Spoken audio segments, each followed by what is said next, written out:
Hello and Assalamu alaikum friends. Welcome back to the channel. I hope you've all been incredibly well inshallah. आज हम लोग SSC test के बारे में बात करने को जा रहे हैं कलम के यूट्यूब पे और हम लोग को ज्वाइन किया हुआ है औसाफ ने फ्रॉम एसएससी और वो हम लोग को एसएससी टेस्ट के बारे में बताएंगे. He gave it this year and we're just going to be going over it generally. उसके बारे में हम लोग क्वेश्चंस के बारे में भी देखेंगे and we're going to be talking about how you can prepare for it or if you can or cannot. So Ausaf क्या हाल है आपके? ठीक ठाक हो? अल्लाह का शुक्र। आप कैसे हैं? अच्छा तो औसाफ सबसे पहले सवाल तो यही होगा कि प्रिपेयर कर सकते हैं नहीं, क्यों नहीं कर सकते? जो उनकी ईमेल में था कि नहीं कर सकते. What do you think about that? First of all के अगर आपने आपका बैकग्राउंड नॉलेज है साइंसेस के बारे में, आपने मैट्रिक एफएससी या ए ओ लेवल्स के अंदर साइंसेस रखी हुई हैं, देन आप उस टेस्ट को इजीली पास कर सकते हो। लेकिन वो होता नहीं है कि एंट्री टेस्ट के लिए कुछ बुक्स होती हैं, कुछ प्रैक्टिस एमसीक्यूज होते हैं। उनका मतलब था कि आप उन प्रैक्टिस एमसीक्यूज नहीं वो कोई प्रोवाइड कर सकते और आप उनको टेस्ट नहीं कर सकते हो। तो ओके. अगर आपका कोई प्रायर नॉलेज है साइंसेस के बारे में, आपने पहले अपने इंटर और मैट्रिक वगैरह के अंदर पढ़े हुए हैं, तो आपके लिए वो बहुत इजी होगा। ठीक है, यानी अगर आपके पास प्रायर नॉलेज है, अगर आपका साइंस बैकग्राउंड है और इसके अंदर कंप्यूटर साइंस के सवालात थे, कंप्यूटर साइंस से रिलेटेड, साइंस बैकग्राउंड है।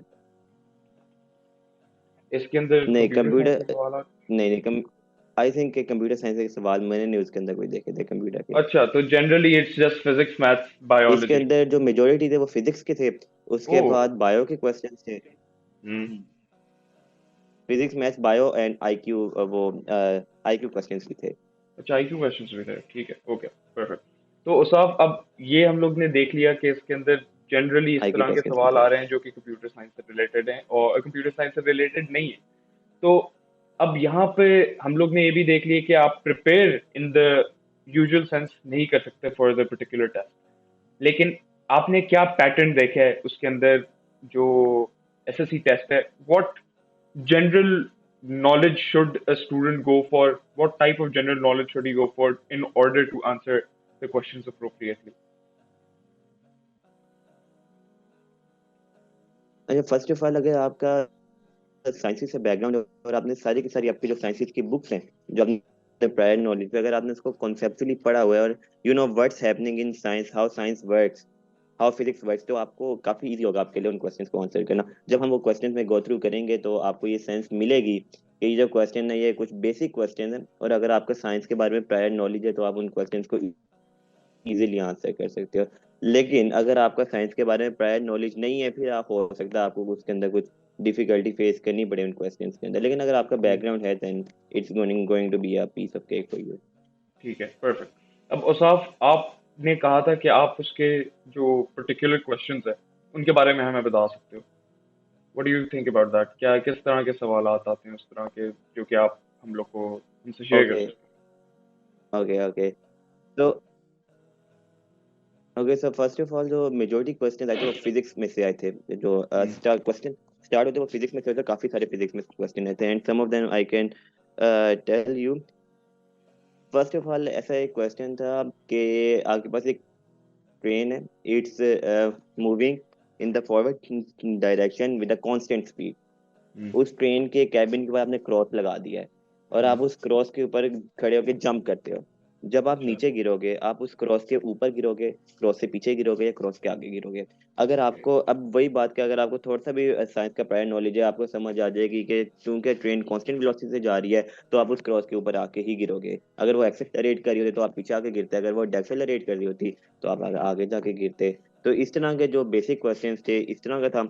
अच्छा, उसके अलावा एक और क्वेश्चन था। हाँ, ये थोड़ा सा ना साइंस की नॉलेज इन्वॉल्व करता है, ये वाला जो क्वेश्चन है, जो पर्टिकुलर क्वेश्चन मैं आपको बताने लगा वो ये है कि इलेक्ट्रोमैग्नेटिक वेव्स की ट्रांसमिशन, इलेक्ट्रोमैग्नेटिक वेव्स किस तरह बनती हैं। ये एक एमसीक्यू हम्म. था। इसका जो करेक्ट ऑप्शन था वो ये था कि जो इलेक्ट्रॉन होते हैं ना वो ऑसिलेट करते हैं।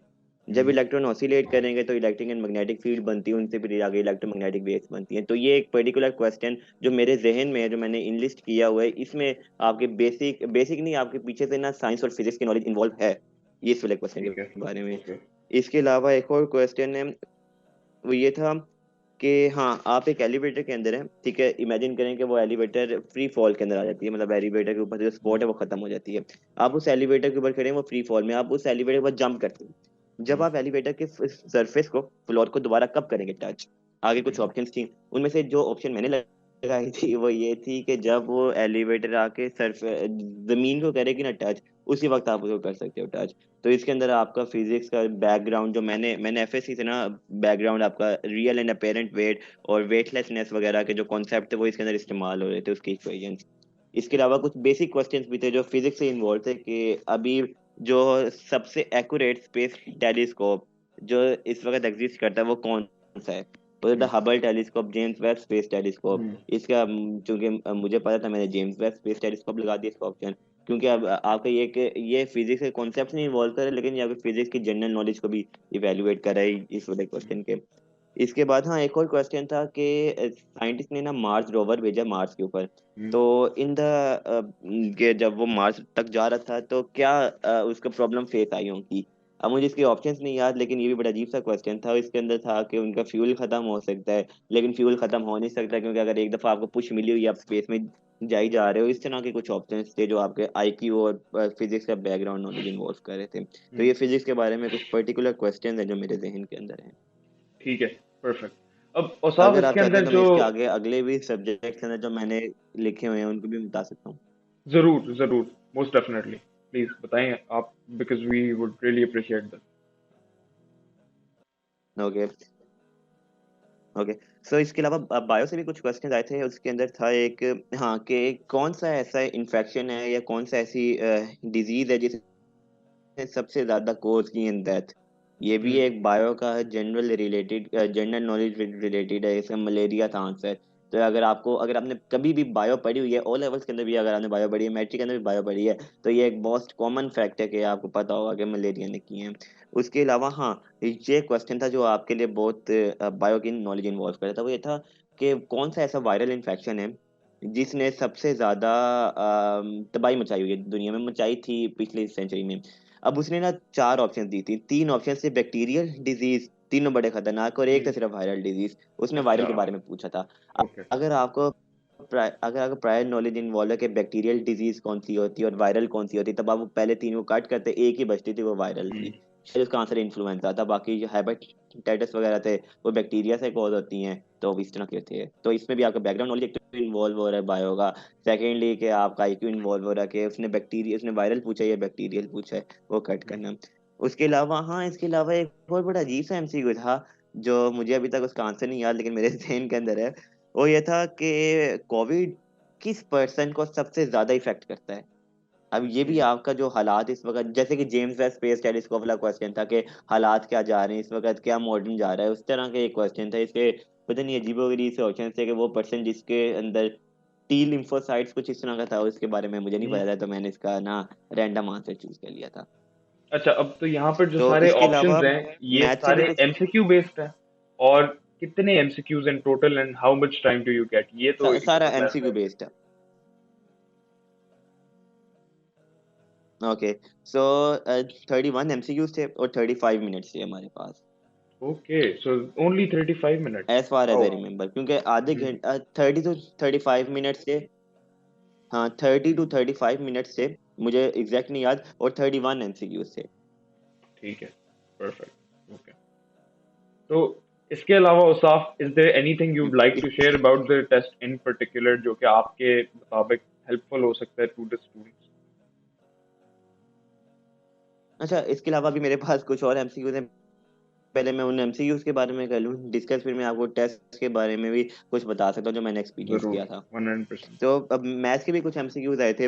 अच्छा, एक तो वो जो अक्सर एंटी टेस्ट के अंदर आता नहीं होते कि आपने इतने गैलन्स फिल किए हैं तो इतना पानी आ गया, आपने इतने गैलन्स फिल करिए तो इतना पानी आया, तो प्रोपोर्शन से रिलेटेड क्वेश्चन थे जो बेसिक एसएडी के अंदर भी हम प्रैक्टिस करते हैं, वैसे क्वेश्चन थे। इसके अलावा एक वो था, कोविड का उन्होंने ग्राफ बनाया था, काफी बड़ा चौड़ा ग्राफ। उसके अंदर उन्होंने पूछा था इस टाइम इंटरवल के अंदर कितनी हुई थी डेथ, कुछ इस तरह का क्वेश्चन था, आई डोंट रिमेम्बर। तो उसके अंदर ग्राफिक इंटरप्रिटेशन, इसके कोई तीन चार क्वेश्चन आए थे ग्राफिक इंटरप्रिटेशन के। ग्राफ दिया हुआ था, उसको इंटरप्रेट करना था आपने। हम्म, ठीक है। काफी सारे ग्राफ थे जहाँ तक मुझे याद है। हम्म। ये क्वेश्चंस एंड पे आए थे, तो in the and I was just, मैं बस एमसीक्यूज पढ़ रहा था और आंसर्स कर रहा था। हम्म। इसके अलावा हाँ, ये इस तरह के दो तीन एमसीक्यूज आए थे, और ये आईक्यू बेस्ड क्वेश्चन है कि उसने ना तीन पिक्चर्स बना दी हैं, एक पैटर्न हम्म। ना बना दिया, पैटर्न बना रहा है पिक्चर्स का। उसने कहा है कि मोस्ट प्रोबेबल फोर्स पैटर्न कौन सा होगा। तीन उसने पिक्चर्स बना दी, एक स्क्वायर बना दी, फिर दो स्क्वायर, फिर तीन स्क्वायर, हम्म। अजीब अजीब से, मतलब फिर उसने कहा कि फोर्थ पैटर्न मोस्ट प्रोबेबली क्या होता है, उसके भी चार ऑप्शंस थे। फिर आपने अपना आईक्यू लगाना था कि कौन सा अच्छा, इस तरह से पैटर्न जा रहा है, आपने इस वाले को फिर चूज करना था। हम्म। इस तरह से जो सीरीज एंड सीक्वेंसेस के भी क्वेश्चन थे कि पहला आपने टू आ गया, फिर फाइव आ गया, फिर एट आ गया, फिर उससे अगला क्या होगा। इस तरह से भी कुछ बन रहे थे, मतलब इतने इजी नहीं, लेकिन कुछ कॉम्प्लेक्स कॉम्प्लेक्स इस तरह के भी क्वेश्चंस थे। ये जो मुझे अभी तक क्वेश्चंस के बारे में याद है, ये वो क्वेश्चन है। ठीक है। परफेक्ट। तो इसके अलावा औसाफ आपके पास अब सवाल जो हैं हम्म। वो मेरा ख्याल है खत्म हो गए। Do you have any particular tips for the students giving this test? मतलब आपका तो फर्ज करो साइंस बैकग्राउंड है, ठीक है। अब इमेजिन करो किसी का साइंस बैकग्राउंड नहीं है, उसको क्या करना चाहिए? अच्छा, ओके सो उस उसको वही है कि उसको थोड़ा सा मैट्रिक की बुक्स वगैरह थोड़ी सी गो थ्रू करनी चाहिए, कुछ कॉन्सेप्ट हम्म। सब, जैसे कि मोस्ट रिगरस कॉन्सेप्ट सब। वो आपसे फेराडेज लॉ के बारे में तो नहीं पूछेंगे, या वो आपसे बैक्टीरिया, वो अपना बायो के अंदर लाइटिक साइकिल, या केमिस्ट्री के अंदर वो आपसे ऑर्गेनिक रिएक्शंस तो नहीं पूछेंगे। वो आपसे बेसिक बेसिक करेंगे टेस्ट, तो आपको जो फंडामेंटल नॉलेज है ना हम्म। साइंसेस की, कंप्यूटर साइंस का कोई क्वेश्चन नहीं था जहां तक मुझे याद है। हम्म। फंडामेंटल नॉलेज जो साइंसेस की हैं वो आपको एक तो होनी चाहिए, और वो अपना इलेक्ट्रिसिटी वगैरह के बारे में भी, और साथ में मैकेनिक्स वगैरह, इसके बारे में फंडामेंटल नॉलेज आपको चाहिए कि आप थोड़ी सी लो खान एकेडमी से ले लें, या आप अपनी किसी ए लेवल या ओ लेवल्स की बुक्स में से किसी फ्रेंड से कहो कि थोड़ी सी फंडामेंटल नॉलेज टॉपिक्स के बारे में बता दे। तो वो आपके हम्म। एक जो साइंटिफिक माइंड, जो माइंड सेट बनाता होता है ना, तो वो आपका अगर साइंटिफिक माइंड हम्म। सेट बनता है, then you can easily go through the exam. Perfect. Perfect. बहुत शुक्रिया।